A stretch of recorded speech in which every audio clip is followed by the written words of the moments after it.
This podcast is for entertainment purposes only. At the end of the day, I'm just a bloke with a chest freezer in his backyard, and before undertaking anything such as an ice bath, you should consult your health professionals and do your own research. Now, time for the show.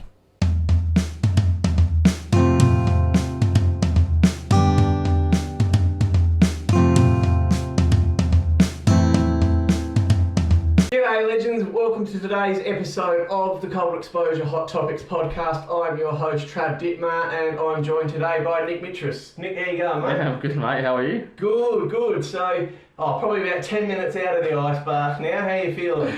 Yeah, look, I'm actually feeling quite good. Yeah? At first I was freezing.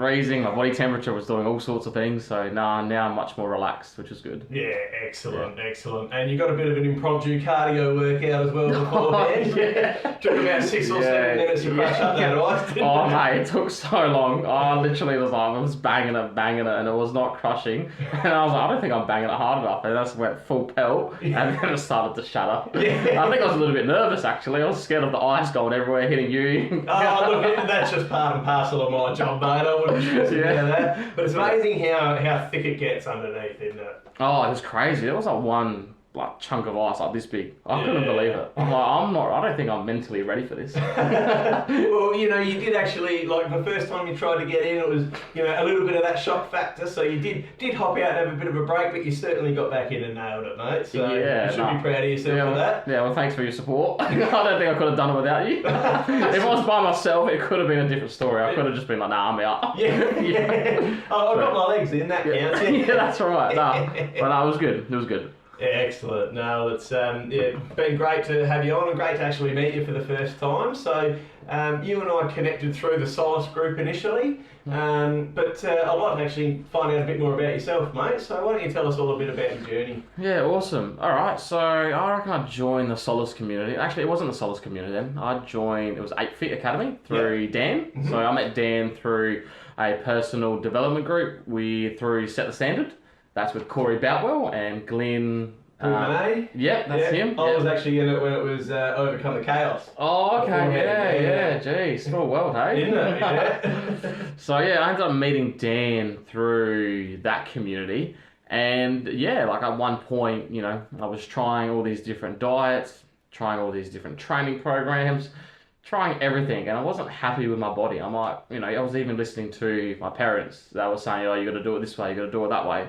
Tried to listen to them, and as you know the result, nothing worked. And I was sick of seeing myself in the mirror. I'm big, bulky. I used to be like, I'm bulky, but wasn't quite happy with my body. So that's when I reached out to Dan, and he put me on a meal plan. It was just very consistent with what I was eating. So it was like 3 eggs, half an avocado in the morning, and then at recess, which everyone knows, well, not everyone knows, but I'm a PE teacher, so at recess, my first break time, I would have like a protein shake, and then lunch would be like chicken breasts and veggies, and then dinner would be like steak, veggies, and potato as well. So once I started cracking onto that and going to the gym, it all changed, man. So now I'm actually quite grateful of the community that Dan has built. Like, I met awesome friends. I'm actually getting outside my comfort zone and doing things that I wouldn't have done last year. Yeah, like a podcast. Yeah, that's right. Yeah. So all this year is my philosophy is just to get outside my comfort zone for sure. Yeah, that's awesome, bro. So I mean, you've obviously been on a bit of that health and fitness journey for a long time, and in different iterations and whatnot. What do you think about this time round has been different to previously? So obviously you mentioned you had your parents saying it should be this way. Tried all these different things. What about this time was this is going to work? Biggest thing for me was the environment in terms of going to the gym. So I was at CardioFlex gym, and I trained there doing MMA, kickboxing for about 2-3 years. Oh, yeah. Which I only did the classes. And then when I jumped with Dan, he was like, okay, well, it would be good if you can use the gym there, right? And it was like half boxing, rings, equipment, mats, all that sort of stuff, and it was half like a weightlifting gym. Yeah. But it could do the basic exercises, but you couldn't do everything. Yeah. So it was at that point where I'm like, well, I'm not really enjoying going here, Dan. And Dan's like, have you tried this gym? Try this one, try that one. So I've joined up at Flex Fitness, which is close to work. Oh, you're in Craigmore. Craigmore. So I went there, signed up, and yeah, signed up with my girlfriend at the time. And then a week later, like, we were supposed to do this journey together. And then, yeah, we ended up breaking up. So, Oh, sorry to hear that. no, that's all right, man. So, yeah, ended up breaking up, and then, I was like, what's the point going here? So then I ended up signing up at Revo. I think it's Revo Fitness. Is it Revo? Yeah, that's how you pronounce it. Yeah. So I ended up joining up there with my mate from uni, and he's a teacher as well now. And haven't looked back since, man. Yeah. And I think it was just the environment, and that changed everything. Yeah. Like, I loved it. Yeah, great. Yeah. It's funny, there's those different little bits that, you go through to make up the journey to get you to where you are. So, you've obviously talked a fair bit about environment there. You also touched on like external people around you beforehand. Yep. And I think, yes, the environment's obviously a critically important part, but the motivation's got to come from within, doesn't it? Like, there's no use in, everyone around you saying, oh, Nick, you should do this, you should do that. Like, did you experience a bit of that, and did that affect you in a mental health capacity as well? Or, talk to us a bit about that. Yeah, so obviously, still living with parents at the time, and they were saying, you should be eating this way, you should be doing it this way, or, all that sort of stuff. And it just didn't serve me. I'm like, well, if I listen to your advice, like, it's not getting me anywhere. So I had to, and there's a few people around me as well at the time that weren't really serving me, and they weren't really involved in that space. So when I tried to talk about health and fitness, they wouldn't get it because they're actually not actively involved in that sort of, in that area. Yeah. So for me, it was, look, I'm going to be lonely. Like, I know I've got the support, but it's up to me to do the work. Like, at one point, I was actually considering getting a gym buddy. But then I'm like, well, I'm just relying on them for motivation. Like, I genuinely have to put in the work and do it myself. Don't get me wrong, yes, it's better when you go with, like, a gym buddy. But at the end of the day, I knew it was up to me to take action and to give things a go and to put in the work. Yeah, no one's going to do it for you, are they? Oh, no, I wish I could sometimes. But it does not work like that. Yeah, it's, it's funny, like you say, you think you're going to get motivation from an accountability buddy, and I think we've all sort of tried that as well, but, even if you've got that accountability buddy and you're not, say you're not going to the gym together that day, there's nothing stopping you from just going, oh yeah, I went today, like, when you might not have, the motivation's got to come from within. And, like, it sounds like you've really embraced that and taken on the, no one's going to do it for me, I've got to hold myself accountable side of things. So. Yeah, and I think what pushed me, from this point now to recent, why I'm, like, so fit and healthy, is there was, like, a moment in my life where something happened. It was when, like, my girlfriend and I broke up, and I remember Dan saying to me, like, man, I actually think you needed this to wake up a little bit. As bad as it sounds, like, I genuinely think that you need this moment to wake up and do things for you, and do things that serve you, and build your confidence back up. Because, when you're in a relationship, I feel like some people tend to lose themselves. You get comfortable, you don't do things that are true to you, you don't have, like, much space, unless you actively communicate or you actively both have that lifestyle where you naturally you have your own space where you're doing your own thing. I feel like that was lacking. Yeah. So, yeah, like, as bad as it was at the time, I'm like, well, it's kind of served me to the point where I am now. I'm not relying on anyone for gratification or satisfaction. So I can't think of the word. Satisfaction, yeah, there we go. So I'm not relying on anyone for that. At the end of the day, it's up to me to make me feel good, to look good. Yeah. And I think doing personal development and taking risk is who I am. And I think that was taken away from me. Yeah. So you've reclaimed that back for yourself. Yeah, I've reclaimed that, and I'm feeling a lot better. Like, I noticed that my mental health now, compared to when it was in the relationship, it was a lot different. Yeah. And I think that was actively not being true to my lifestyle and not being true to what I really wanted. Yeah. So now, I feel a lot better. I feel a lot comfortable in my skin. I feel a lot comfortable mentally. So things are looking up now, which is good. That's awesome, man. And like you say, sometimes you need that big shake-up to give yourself a bit of clarity and a bit of direction. And, I think I've certainly been through my version of that as well. And talk to me a bit about, that difference in mindset when you sort of realised what was happening with your partner and whatnot, and then to go, I need to do this for myself. Like, it is a big thing. I've been in relationships as well, where I've been codependent on my partner without even realising it, Yeah. You fall into this trap and suddenly it's bigger than you expected. What was that moment where you went, hang on, I need to focus on myself and break away from that codependency?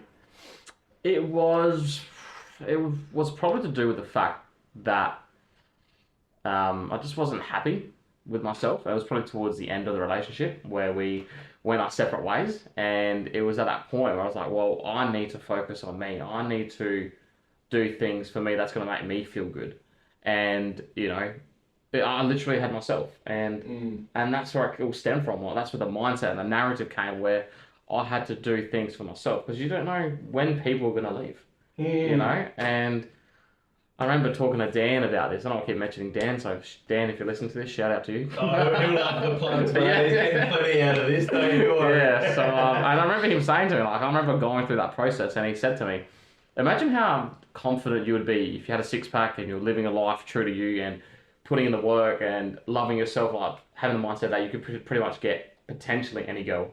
And that kind of changed me and shaped things. I'm like, wow, I'm like, wait, he's actually talking facts. Like, it all starts from you. Everything's like a mirror of you. Like, I feel like you attract someone on your level.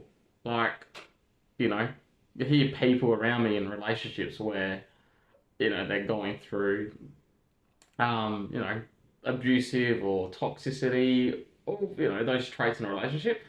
But I look at them and I'm like, well, I know I'm going off a tangent now, but no, that's fine. But like I know, like, everything's a representation of you. Like, if you're secure and confident enough, like, I feel like I can attract someone like that. If you're someone that's insecure and lacks belief about themselves and purpose, you're gonna attract a woman that's exactly on your level. Yeah, and vice versa as well. For women and men, like, it's very much like you say, like attracts like. Yep. And when you've also got things in play like a lack of self-esteem and a lack of confidence, all of that kind of thing, you actually tend to settle for a bit less than what you may have deserved, or, work towards achieving. So, I also think like attracts like you say here, where, you do the work on whether it's your fitness, your mindset, or anything else, and, whether it is that dream partner or the dream job, those things will come. Yeah. It's just a case of putting the work in for yourself to attract what you want. And like you've been through with this relationship, you've certainly learned, what you don't want in a relationship. You've learned what to say no to. Now you can go, okay, but I can say yes to this. This is what I do want.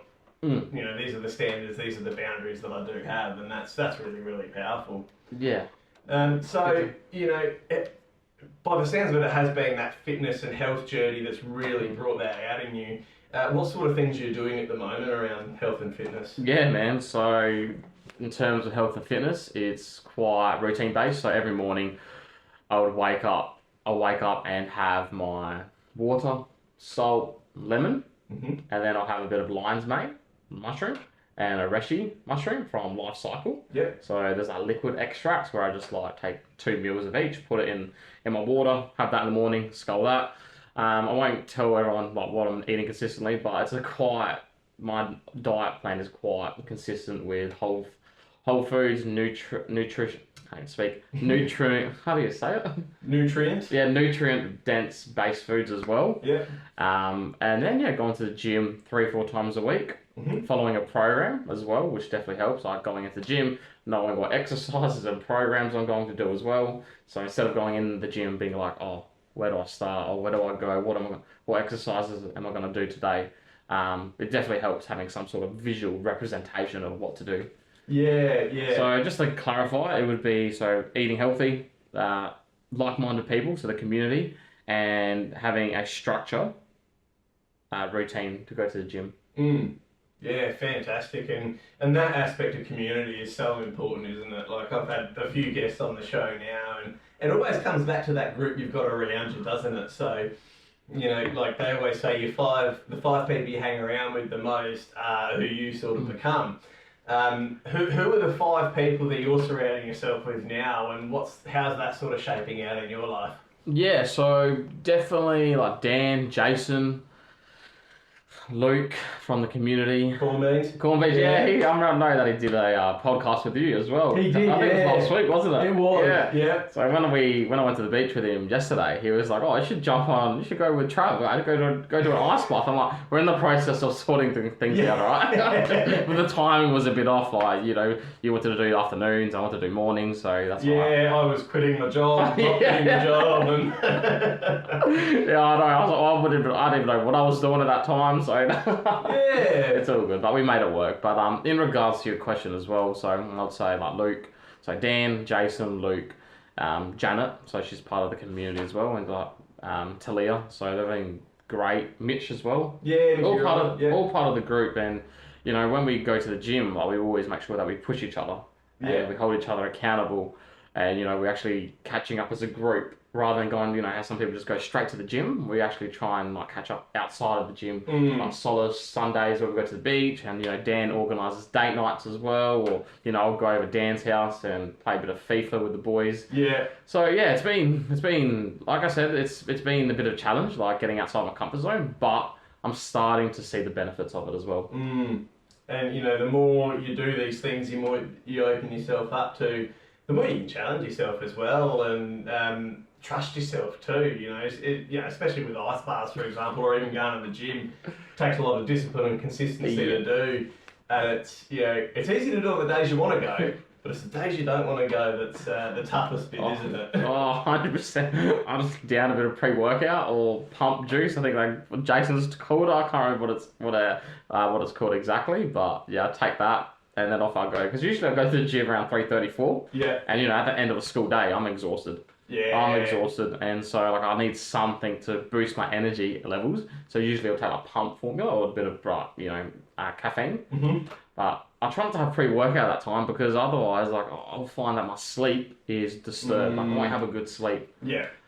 So yeah, 100%, man. I agree with you there. And it's the ones on the training sessions that you do that you don't want to go, that you feel so much better afterwards. 100%, because you've done a hard thing. Yeah. And 95% of the battle was showing up, but like you just saw with that, like once you're in there and you've done the work, it's like, I could have gone for longer. Yeah, that's right. That's exactly how I felt. When you show up, it's the initial hurdle of the mental barrier that you got to get over to get into it. So, going on a little bit of a different tangent here now, but with everything we've covered here, what are you hoping to achieve this year? So I'm hoping to achieve my dream body, or an ideal body physique. So I'm currently at 88 kilos. Yeah. I'd like to be 82 kilos probably by the end of April. Mm-hmm. Nice. So yeah, so I can start to see the abs more physically. See the abs start popping. Would love to. That's a good question, man. Would love to move out of home. Yeah. That's another one. Like I used to have this belief where I'll stay at home, as long as I want. But now I'm getting to that point where I can sense it myself. I'm literally need my own space. Yeah, yeah. So, I just can't wait to move out. I'm hoping to do that within the next couple of months. Mm-hmm. At first, I would love to have go through the process of building my first home. Mm-hmm. But in times like this, I feel like it's quite difficult going through one income. So I'm more leaning towards the renting phase. Yep. Or renting, market. Yeah, that's it, renting market, thank you. So yeah, next couple of months move out. Still continue and build friendships, like-minded friendships within the community and outside the community. Mm-hmm. And in terms of my professional life, I can't even speak. Lucky I cut this out. Like I said. So yeah, in terms of my professional career, one of my goals would be to be more organised. Yep. So more organised in terms of planning, programming, taking the kids out for more excursions as well. Yeah, cool.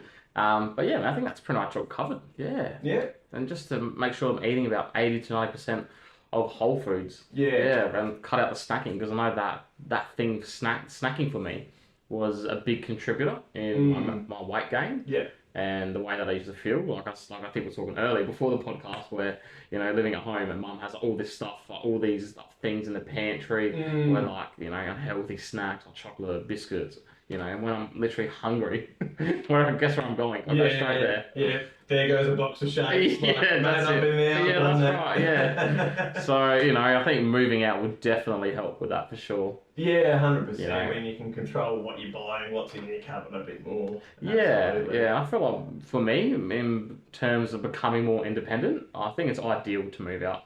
Like, you know, I get to do my own washing, get to do my own cooking, you know, have my own space. Like, I feel like look, there might be a bit more stress in terms of money. I won't be able to buy things that I used to, but I know that I'll probably feel a lot happier being in my own space, you know, in my own little, you know, room.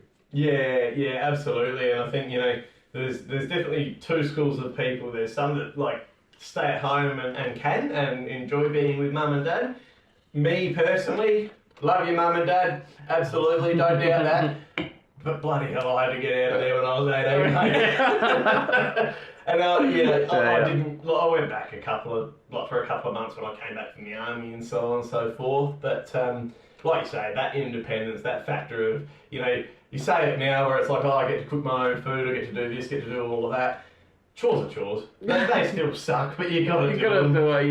Yeah, I agree. And it's funny once you get into your own space and you start doing stuff. It's like, and I gave mum and dad grief when they asked me to empty the bloody dishwasher. Now not only am I doing that, I'm doing everything else. Like, it's a big I know. perspective Yeah, change. that's right, man. I think once I actually start doing it, because I barely do it at home. Because mum and dad literally do everything, you know. But I think once I start doing it in my own home, I feel like I'll be more. Don't get me wrong, it'll suck for sure.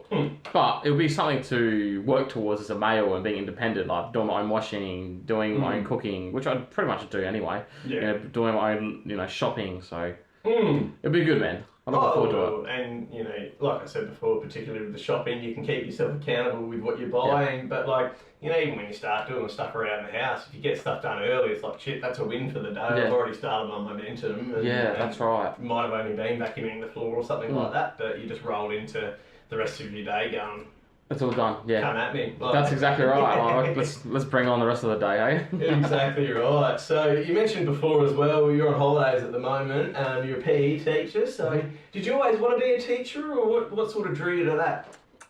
So when I finished school, I was like, well, actually before I finished school, because obviously I had to choose what I wanted to do. I was like, what do I want to be? I remember at this point in year 12, I was doing chemistry and biology, and I wanted to do something with like health science. Like, I'm not too sure what exactly, but I want to do something in that field. Yeah.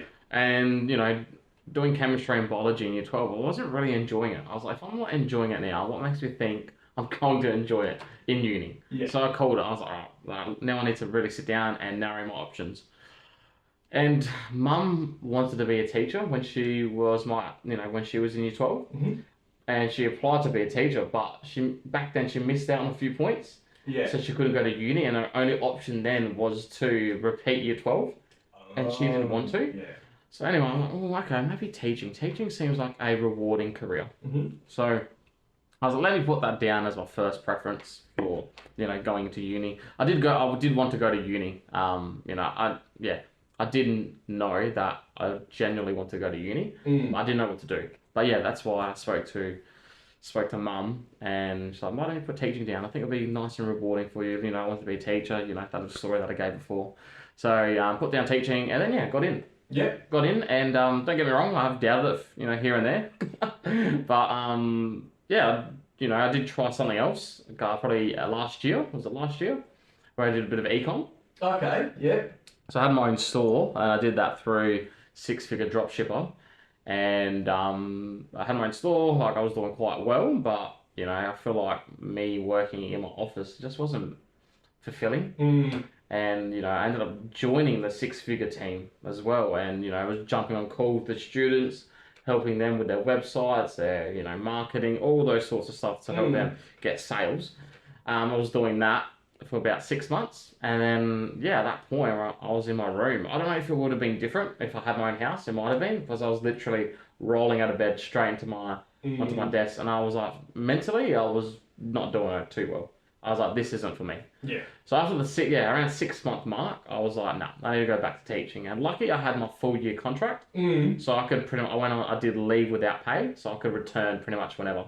Yeah. So I could have even returned term 4 if I wanted to, but I remember returning in term 3. not last year, sorry, the year before this happened. Before, yeah, so 2023. Yeah. So that's when that happened. And then, you know, I was like, fuck, this is unreal. I'm back. I'm glad that I'm out of my room and I'm, you know, feel like I'm doing something. But when I went back to this school, I just felt like the same issues were repeating itself, kept coming up. I wasn't really happy and satisfied. And I guess the good thing with teaching is you can change schools, which is changing environment. You can change year levels. You can change roles. No, not many roles. You know, you have teacher, you have your, you know, leadership, well-being leader, principal. You know, you can do SSO if you want, but then again, that's a massive drop in money. But you know, there's a few options that you can do with teaching compared to like a normal 9 to 5. But what could you potentially do? You know, so. Yeah, I was like, well, why don't I just change schools? So then I changed schools to actually not far from here. It's like in Ghana Plains at the moment. So I'm teaching PE there. So I did taught PE from reception to year 6, and then 2 days a week taught the year 1s. Oh, nice. Yeah, and the year 1s are just they're cute. Don't get me wrong, but they're just like too low for me. Yeah. Too low, like too little. Sorry, I should say. Too little, just in terms of like, you know. Oh, they pick their nose or tie their shoelaces, you know. Yeah. This wasn't for me. So, but this year I'm teaching health and PE, reception to year 10. Nice. Yeah. That's a bit of a range. Yeah, it's a good age range, which is good, which I'm looking forward to. And I'm guessing, and I'm looking forward to actually only teaching health and PE. Where last year I had a bit of a like, you know, I was in the classroom, I was doing health and PE, like Monday was health and PE, Tuesday was year 1s, Wednesday was health and PE, Thursday was year 1s. So it actually mentally was a bit, I don't know how to describe it. It was a bit all over the place. Yeah. So now I'm actually keen to have more consistency and routine. Okay, I'm only teaching health and PE. That's it. So. And yeah, with that you can form some structures around it a bit more and know exactly where you're delivering rather than alright, this is where I'm being put today. Yeah, that's exactly right. So at least I know I have a certain routine to follow, and I'm only teaching health and PE, so I know that that gym is mine. Anyone else is in there, see you later, get out. I'm too nice, I want to kick them out. Like, oh no, we'll just use another spot. Yeah. And so, like, as a teacher, you know, it's obviously a multifaceted role. It's not just teaching children, it's looking after their well-being, it's guiding them, it's, you know, all of the above. It's so much more than what we just think of the bloke standing at the front with his chalk and all of that. What to you is the most important thing about teaching kids, and what's the most important thing for you to get across to kids that you teach? Yeah, I feel like the most important thing with kids is developing and building those positive relationships. Because at the school that I'm at currently, you know, they come from families where they don't feel supported and cared for, so coming to school for them is a safe place. Yeah. So, you know, they actually feel more safer at school compared to being at home. So I feel like once you have those relationships with the kids, they open up to you a lot more. They will tend to have a go at challenging tasks because they feel like that you have their back to a degree. Like you're there supporting them and guiding them. So yeah, man, I think those, like the relationships, is probably the biggest key in education at the moment. Yeah. And not getting them across the line. Like even in life as well, like when you think about it, like relationships are key.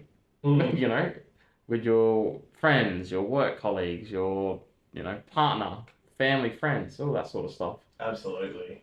Yeah, no, that's really important, and I think that's so great that you're aware of that too, because like, you know, we're experiencing now more neurodivergence than ever within children as well. People have different needs, and so I think creating that safe space for everyone is really important. So it's great to hear that that's a real cool focus of yourself. Now, is there anything else you want to cover about your journey that we maybe haven't spoken about yet today? You know, I'm pretty happy with how the conversation went today. In terms of my journey, ended up speaking about, like, you know, well, I wasn't happy with my body, you know, so I reached out to Dan. Joined the Solace community where I'm at with them. So no, I'm pretty happy. Like, yeah, I'm pretty happy with it, man. So no, nothing to add on. Yeah, awesome, bro. So I mean, this year's obviously furthering the career and getting a bit more, you know, consistency out of that. Working on the body, working on the fitness and the health and everything that comes. So we'll certainly have to have you on a bit later on in the year just to get an update with you to see how everything's going. But I might just put you on the spot here. I didn't warn you about this, but as you may have seen on my socials, I love my quotes and my motivation and that kind of thing. Yeah. What's a bit of a quote or a mantra that you're really resonating with at the moment, or perhaps that's inspiring you for this year? Yeah, I think this has been on my mind for a while, to be honest, and I'm a strong believer in if nothing, I don't know what quote, I don't know who said this quote, but I have seen it on social media, and it's quite simple. It's like, if nothing changes, or nothing changes if nothing changes. Yeah. So it just reiterates the fact that if you want change, if you want to change the person and your identity, you need to actually actively involved in seeking things that are going to change you as a person. Mm-hmm. Like, I just don't believe in being average, like work 9 to 5, same friends, same this, drinking, as a normal, it's in society that's labelled as normal, but, I'm far against it now. And, I'm a big believer in, you've got to change things to move forward and grow as a person. There's no use staying stagnant, is there? Yeah, that's right, man. Yeah. So that's probably the biggest quote that I've been very replaying in my head at the moment. Yeah, awesome. So, I think with that sort of quote as well, it's one of those things that also reminds you of the fluidity of the journey too, where it's like, I've made these changes, but that doesn't necessarily mean that I've reached the end, that I'm going to be happy. It's like things are going to keep changing, or I've got to allow things to keep changing to allow myself to grow and to continue my journey. Yeah, that's exactly right. I feel like, and self-development as well is like, that correlates with health and fitness. Like, it all stems from having a go, trying new things and building new habits and routines. Like, a lot of people say they want this, they want that, but without actually sitting down and creating goals and setting goals, and without changing environments and changing this and changing that, they won't achieve it. Yeah. And I can speak that from, and I'm sure you can speak it on behalf of you, because I've been there, I've